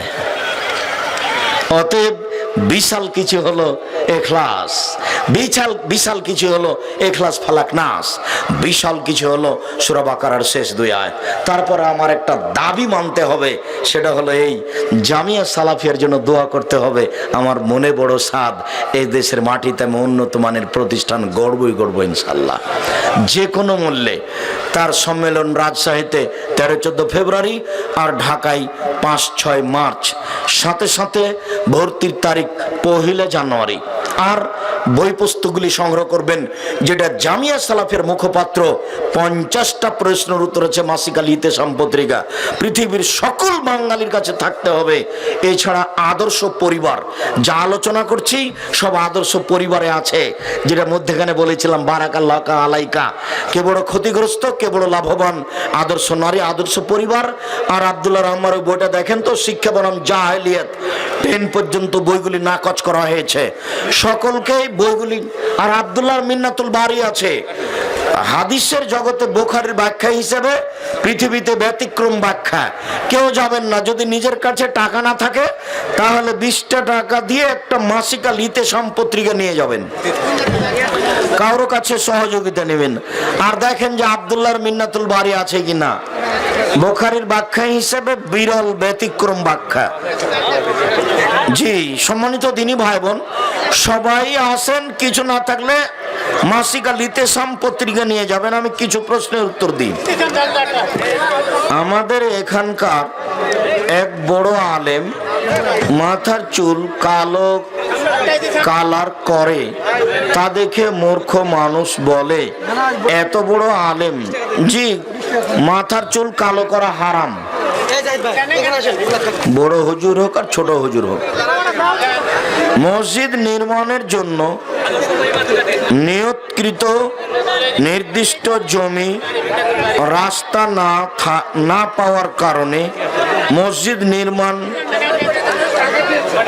সম্ভব না হওয়ায় জমিটি একদল করে মসজিদ নির্মাণ করা যাবে কি? এওয়াজ বদল করে, জি জি, জমিটা পরিবর্তন করে দেন। আর সবাই পাবেন, আমি তো আছি, সবাই বই পাবেন। আমি তো দেখবেন যে আপনার চলে যাওয়ার পরেও আছি। আমি সবাইকেই বলছি যে টাকা থাকলে সবটাই বই রাখেন, মানে অতীব জরুরি। মরণ একদিন আসবে, বইটা দেখেন। কেন এই নির্যাতন, কি তার প্রতিকার? আব্দুল্লাহর আর একটা বই আছে, আমরা হাদিস মানতে বাধ্য। এক শ্রেণীর মানুষ জয়পুরহাট জেলায় দেখা দিয়েছে যে শুধু কোরআন মানলেই চলবে। তখন আব্দুল্লাহ একটা বই লিখেছে, আমরা হাদিস মানতে বাধ্য। জমি এওয়াজ ফের করে মসজিদ করেন, ওইটা জমি আপনার, ওটা মসজিদে চলছে না তো ওটা আপনি নিয়ে নেন। যে রাস্তার পাশে মসজিদের জন্য জমি দেন, প্রয়োজনে কিনে দেন, তখন এটা নিতে পারবেন। ওই জমিটা হুবাহু কিনতে পারবেন না, আপনি এওয়াজ বদল করতে পারবেন। আজানের সময় ইসলামিক আলোচনা করা যাবে কি? প্রয়োজনে কোনো সময় করবেন, প্রতিদিন নয়। করতে পারেন, মানুষকে জাগানোর জন্য নয়, উপদেশ দেওয়ার জন্য। মহান আল্লাহর সৃষ্টি পরিবর্তন করা যাবে কি? যেমন দাঁত ছিলা, ভরু তোলা, এগুলো করা যাবে না। এগুলো কি দেখা হয়েছে?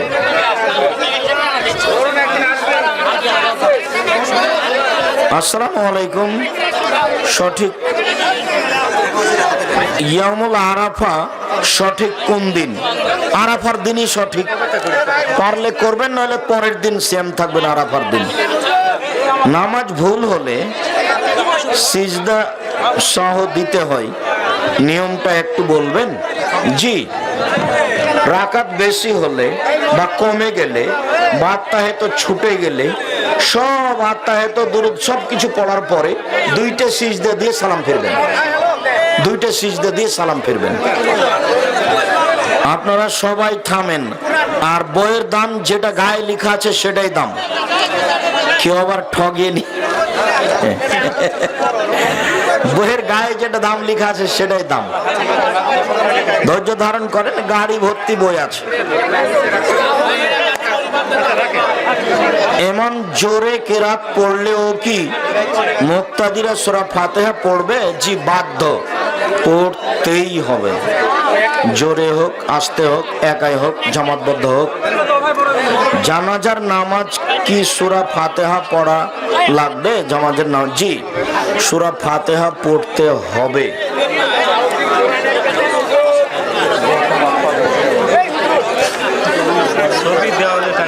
ছবি দেওয়াল, ছবি দেওয়ালে লটকানো এবং ছবি তোলা, লটকানো হারাম, ঝুলানো হারাম। প্রয়োজন ছাড়া ছবি উঠানো যাবে না, জরুরি প্রয়োজন হতে হবে। ডক্টর মুসলিউদ্দিন সাহেব সেই দিন কালায়ের প্রোগ্রামে 7 ভাগে কুরবানি জায়েজ বলেছেন, করেন।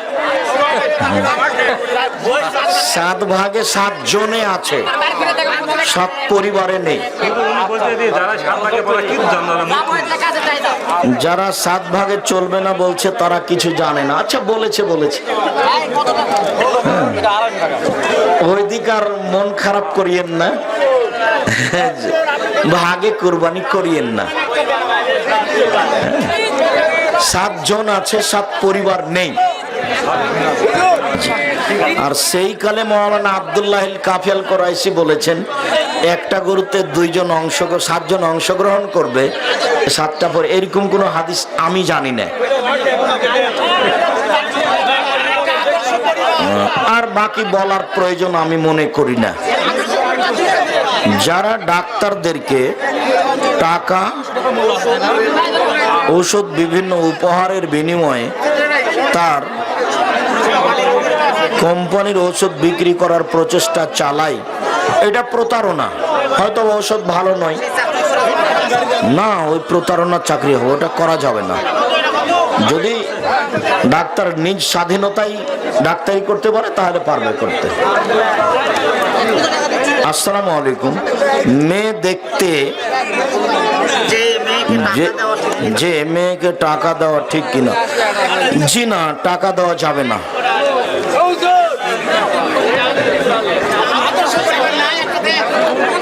স্বল্প দোষ হলে, স্বপ্ন দোষ হলে এই কাপড়ে নামাজ হবে কি? জি হবে। যেখানে শুক্রকীট বীর্য লেগেছে শুধু ওই জায়গাটা ধুয়ে দেন, আর যদি শুকিয়ে যায় তাহলে আর কোনো কথাই নেই। যদি ভিজা থাকে তাহলে ওই জায়গাটা ধুয়ে দিবেন, আর যদি শুকিয়ে যায় তো আর কিছু নেই, বাস পড়েন। হুজুর, আলিফ বে তে সে জিম এইভাবে পড়লে কোনো পাপ হবে নাকি? হবে না, তবে উত্তম হচ্ছে আলিফ বা তা সা। কোন রকম করে ছেঁচড়া মেচড়া করে কষ্ট করে পড়বে সেটাই তো এটা। পুতির তৈরি কাবা ঘর, পুতির তৈরি কাবা ঘর এবং মসজিদ কি বাসায় রাখা যাবে? যদি হয়তো মানুষের ছবি মনে হয় তাহলে রাখা যাবে না, আর যদি ছবি মনে না হয় তাহলে রাখেন, সমস্যা নেই। খাঁচায় বন্দি করে না রেখে পাখি পোষা যাবে কি? অপ্রয়োজনীয়, রাখবেন না। যেগুলো পাখি মানুষের বাড়িতে থাকে যেমন মুরগি, সেগুলো রাখা যাবে, তাছাড়া এসব রাখা ঠিক নয়। আসসালামু আলাইকুম রহমতুল্লাহ বারাকাতুহু। হুজুর, অনুগ্রহ করে প্রশ্নটির উত্তর দিবেন, কেননা এই প্রশ্নের উত্তরটি খুব দরকার। বিবাহের সময় কয়টি বিবাহ করা ফরজ? এটাই খুব দরকার। এটা মজাক করছেন আপনি। আল্লাহ বলেছেন 2টা বিবাহ করো, 3টা বিবাহ করো, 4টা বিবাহ করো, ইনসাফ করতে না পারলে 1টা করো। কোরআন এবং হাদিস থেকে দলিল দিবেন। জি, আল্লাহ বলেছেন 2টা করো, 3টা করো, 4টা করো, ইনসাফ করতে না পারলে 1টাই করো। এটাও যদি না পারো তাহলে দাসী রাখো বাড়িতে। আর ইতেসাম পত্রিকায় প্রশ্নোত্তর পর্বে ফতোয়া বোর্ডের সদস্য কে কে? আব্দুর রাজ্জাক বিন ইউসুফ, মাওলানা মুস্তফা মাদানী, মাওলানা আলতাফুর রহমান সাহেব, মাওলানা সাইদুর রহমান কিংসদ বিশ্ববিদ্যালয় থেকে পড়ে আসা, তারপরে মাওলানা আব্দুল বারি, তারপর মাওলানা গোলাম রব্বানী, তারপর মাওলানা আখতার, আর কে? 10 জন আছে। স্বপ্নদোষের মশালাটি স্পষ্ট হলো না কেন? কি স্বপ্নদোষ হয়ে কাপড় ভিজে যদি থাকে, স্বপ্নদোষ হলে গোসল করতে হবে। অসুখ বিসুখ তো তায়াম্মুম করেন। যেই কাপড়ে শুক্রকীট লেগেছে ওটা যদি দেখা যায় যে ভিজে আছে, তাহলে শুধু ওই জায়গাটাই ধুয়ে দিবেন, কাপড়টা ধোয়ার প্রয়োজন নেই। ধর গোটাই ধন, কাতে কি আছে, কিন্তু জরুরি সেটা যেটা হলো শুধু ওই জায়গাটা ধুয়ে দিবেন। আর যদি কাপড়টা শুকিয়ে যায় তাহলে আর ধোয়াই লাগবে না। আর কিভাবে বলতে পারি না, ও তো স্বপ্নদোষ হলে গোসল ফরজ হয়। হ্যাঁ, স্বপ্নদোষ হলে গোসল ফরজ হয় যদি কাপড়ে ভিজা প্রমাণ হয় তাহলে। আর যদি কাপড়ে ভিজা প্রমাণ না থাকে তাহলে গোসল করতে হবে না।